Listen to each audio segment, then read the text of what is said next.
Gospel of the Holy 12, Lection 71. The cleansing of the temple.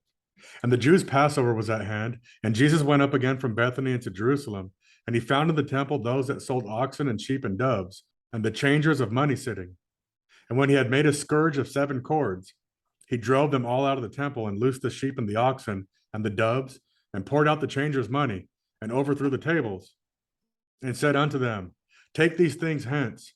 Make not my father's house an house of merchandise. Is it not written, My house is a house of prayer for all nations, but ye have made it a den of thieves, and filled it with all manner of abominations. And he would not suffer that any man should carry any vessel of blood through the temple, or that any animal should be slain. And the disciples remembered that it was written, Zeal for thine house hath eaten me up. Then answered the Jews and said unto him, What sign showeth thou unto us, seeing that thou doest these things?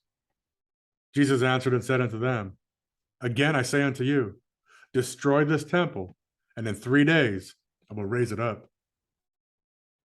Then said the Jews, 46 years was this temple in building, and wilt thou rear it up in 3 days? But he spake of the temple of his body. When therefore he was risen from the dead, his disciples remembered that he had said this unto them, and believed the scripture and the word which Jesus had said.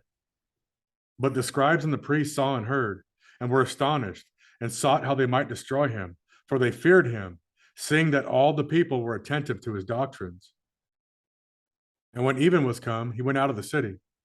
For by day he taught in the temple, and at night he went out and abode on the Mount of Olives. And the people came early in the morning to hear him in the temple courts.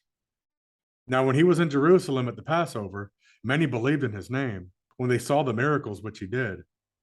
But Jesus did not commit himself unto them, because he knew all men, and needed not that any should testify of man, for he knew what was in man.